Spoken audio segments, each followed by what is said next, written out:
Oi, gente, tudo bem? No vídeo de hoje, nós vamos fazer um resumo sobre o sistema penitenciário brasileiro e são informações que vão te ajudar muito a elaborar a sua redação, a sua dissertação para a prova do DPEM. Por quê?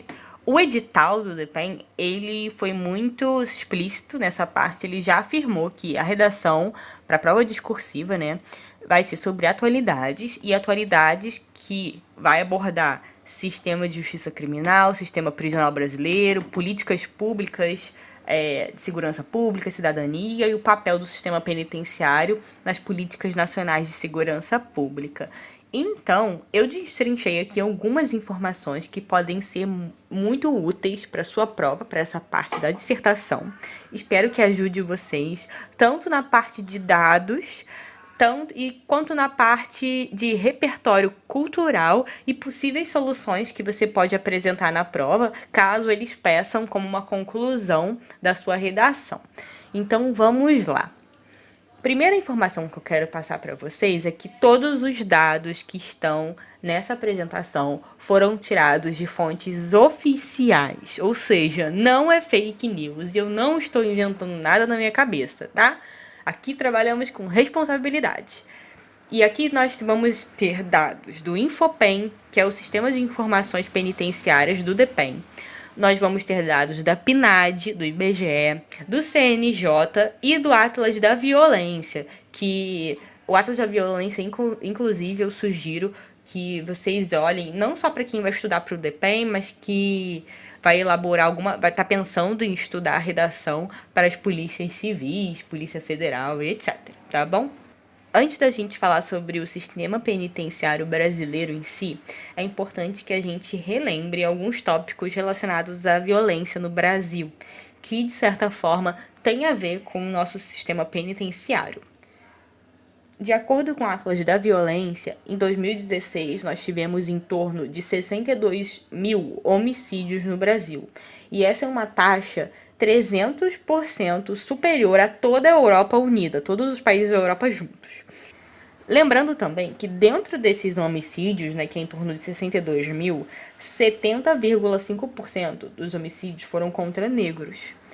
E 70% dos presos, eles voltam a cometer crimes quando eles saem das cadeias. Ou seja, existe um descompasso entre a realidade e o objetivo do sistema prisional, né, que é de ressocialização de detentos. A gente consegue ver que esse sistema não está conseguindo cumprir sua função. E a gente precisa entender o porquê, o que está acontecendo. Vamos falar agora do sistema penitenciário brasileiro propriamente dito. A função, teoricamente, do sistema penitenciário é punir e ressocializar o indivíduo. Ok, isso todo mundo já sabe. E agora são dados muito importantes para você levar para sua redação. Hoje em dia, nós temos em torno de 822 mil presos no Brasil, ou seja, é a terceira maior população carcerária do mundo. A gente só perde para os Estados Unidos e para a China. Nós temos em torno de 1.400 presídios e 270 mil vagas, ou seja, nós temos 270 mil vagas e 822 mil presos. Tem aí um grave descompasso e, obviamente, uma superlotação nesse sistema, né? A gente não precisa ser o gênio da matemática para entender isso. Então, vamos ver o que está acontecendo. 40% desses presos, eles estão presos sem o trânsito em julgado das suas condenações. Além disso, 51% desses presos têm um ensino fundamental incompleto e menos de 1% deles concluiu o ensino médio. Então, a gente conclui que a maior parte da população carcerária não teve acesso à educação.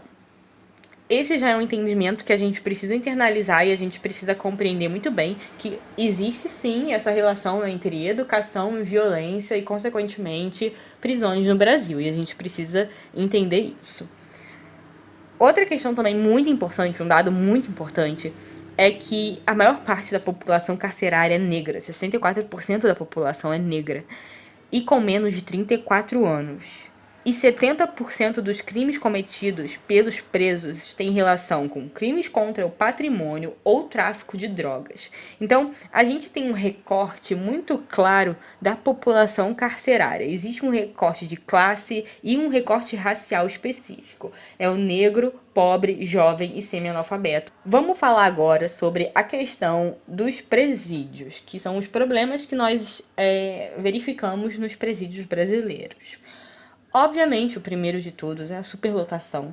De acordo com o CNJ, a população carcerária cresce 8% ao ano. A gente já viu que o sistema prisional está suportando um número de presos muito superior à sua capacidade. Existe a clara precarização dos presídios, a reincidência, como a gente falou lá atrás, na parte da violência, no primeiro slide, o domínio das facções, que eu ainda vou falar sobre isso com vocês em seguida, a dificuldade de gestão, porque manter um presídio, gente, onera muito o Estado. Só para vocês terem uma noção, anualmente gasta-se 20 bilhões de reais com o sistema penitenciário. E cada preso custa, né, entre aspas, em torno de R$ 2.400 ao mês. Enquanto que um estudante de ensino médio da rede pública custa em torno de R$ 2.000. Então a gente vê que é muito mais barato investir em educação do que em presídio, né? Tirem suas conclusões. Outra questão também é a falta de apoio social e o preconceito que o ex-preso enfrenta na sociedade, porque existe claramente esse estigma na nossa sociedade de que o ex-preso não é uma pessoa confiável, é uma pessoa violenta, é uma pessoa que vai reincidir ali no crime. A gente convive muito, né, com esse imaginário. Também temos a questão do saneamento. Por quê? Os problemas estruturais do sistema penitenciário são muito graves. Existe a alimentação, que é extremamente precária. Existe a falta de saneamento, que, consequentemente, dá espaço para a proliferação de diversas doenças. Inclusive, a tuberculose ela é conhecida como a doença das cadeias, e agora os presídios estão enfrentando a contaminação, né, pelo Covid-19. Inclusive, isso já foi muito repercutido na mídia, inclusive no Distrito Federal, né, no presídio lá da Papuda, que eles estavam abordando bastante esse assunto, porque estava tendo um surto lá dentro. Enfim, são problemas relacionados à falta de saneamento, que também precisa ser visto. É um problema de infraestrutura grave. Uma informação que a gente também precisa trazer é que muitas vezes o sistema prisional ele torna o indivíduo ainda mais violento. Isso vai ficar muito claro no documentário que eu vou falar para vocês na parte de repertório cultural mais à frente, chamado Falcão Meninos do Tráfico. Nesse documentário, a gente consegue ver isso muito bem, né? Na penitenciária, o que acontece? O preso, quando ele entra, ele é obrigado a integrar uma facção, em troca de uma proteção interna, né? Uma proteção entre aspas. E aí essas facções, elas pagam a luz, o gás, a escola dos filhos e etc. Ou seja, o preso, ele vê ali uma oportunidade de manter a sua família bem em troca de estar aliado a uma facção, sabe? Então, existem esses dois lados dentro do presídio e fora dele, né? Eu falei, né, sobre esse documentário, Falcão Meninos do Tráfico. Ele tá disponível nas plataformas de streaming. Eu acho muito importante a gente ver, porque a gente vê ali como é que é a realidade da violência urbana, como que é o dia a dia dos jovens, dos adultos que estão envolvidos no tráfico aqui no Rio de Janeiro. E é importante a gente também ter esse olhar, né? Outro repertório cultural que eu acho muito importante a gente trazer para a prova, porque repertório cultural é sim medido na avaliação da redação, é a questão da metáfora do panótipo. E o que seria isso, né? O panótipo ele foi desenvolvido no século XVIII pelo camarada chamado J. Bentham, alguma coisa assim, eu não sei pronunciar direito não, tá, gente? E esse panótipo ele vai dar origem à lógica arquitetônica das prisões, que seria uma lógica de vigilância absoluta. Eu tô mostrando para vocês aí a imagem, né, do panótipo, que como seria esse panótipo?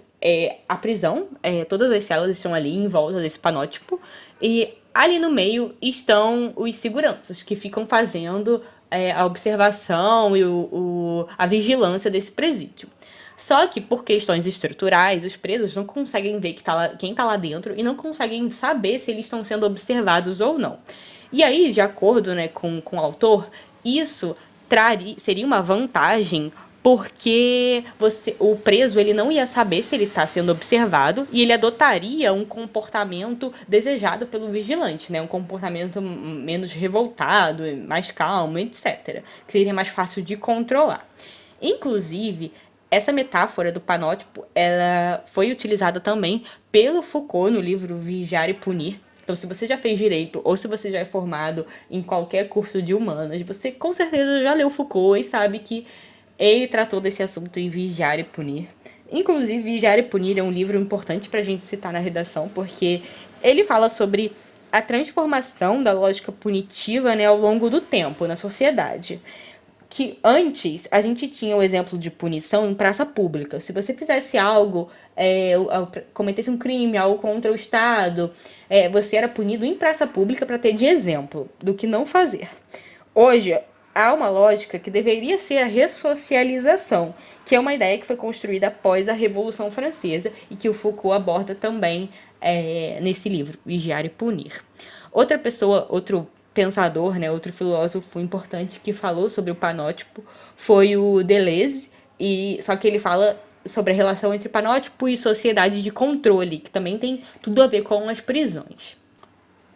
Quando eu falei sobre os problemas estruturais do sistema penitenciário, eu esqueci até de citar o livro do Drauzio Varela, chamado Estação Carandiru, que é uma obra literária muito importante nesse assunto. É um dos livros mais relevantes sobre o assunto aqui no Brasil, porque quem não sabe, o Drauzio Varela ele trabalhou muitos e muitos anos com o sistema penitenciário, e ele é uma grande voz de autoridade nesse assunto. Nós falamos sobre os problemas, sobre como é o perfil da população carcerária, o que eles enfrentam lá dentro, mas o que poderia ser efetivamente feito é o que a gente precisa pensar. Caso a sua redação peça uma conclusão em que você precisa apresentar alguma solução, vamos pensar sobre isso a partir de todas essas informações que nos foram dadas, né? O que a gente pode pensar em relação às prisões? Claro, a primeira delas é em relação à superlotação, porque enquanto tiver superlotação, poucas coisas conseguirão ser feitas lá dentro, né? E como a gente sabe que 40% dos presos são provisórios, a gente pode pensar que e pode existir esse movimento na justiça, né, de querer reduzir esse número e realizar essas audiências para que isso seja, de certa forma, não resolvido, mas que isso seja movido para frente. Existe também a questão da aplicação de penas alternativas, porque como a gente viu, 70% da população cometeu crimes relacionados a crimes contra o patrimônio ou tráfico de drogas. Então a gente pode pensar numa aplicação de penas alternativas, uma revisão do código, revisão das legislações, para que a gente possa rever essa questão. Também, a aplicação de sistemas de trabalho nos presídios é muito importante. Existem já muitos presídios que fazem esse trabalho, né, essa troca. A questão também das leituras é muito importante. Existem presídios que já fazem esse trabalho. E eu acho que uma solução muito... Não é uma solução, né? Mas seria um aspecto muito revelante. Seria um aspecto muito importante que poderia ser trazido para os presídios é a saúde mental dos presos. É a gente pensar em psicólogos ou profissionais da área para ajudar as pessoas que estão lá dentro. E também, obviamente, o investimento na infraestrutura. Como a gente viu, né, os problemas estruturais são graves, alimentação, saneamento, etc. E a capacitação dos profissionais que estão trabalhando lá, porque se bota num lugar de um profissional da segurança pública, imagina você trabalhar dentro de um presídio, você escoltar preso, imagina o quão difícil é essa função que é essencial para o nosso Estado, né? Então, trabalhar isso em cada indivíduo que trabalha lá dentro é também extremamente importante. E, obviamente, nós temos que falar sobre educação, porque como a gente já viu, o custo com porque como a gente já viu, o custo com o estudante do ensino médio da rede pública é menor do que um presidiário. O custo com educação dá frutos muito mais doces, e desculpa ser poética e desculpa ter essa fala, né, romântica, mas os frutos da educação são muito mais doces do que os frutos da prisão. Então, investir em educação e dar para os jovens, as crianças e até para os adultos e para os idosos, enfim, não importa a idade, uma segunda, uma terceira, uma quarta opção, uma outra perspectiva de vida é extremamente importante, porque muitas pessoas que vão para as cadeias, elas não têm referências, boas referências, sabe? Então, isso também é muito importante a gente falar. Eu espero que vocês tenham gostado desse vídeo, espero que todas as informações que foram trazidas para vocês sejam úteis para a prova de vocês, tá?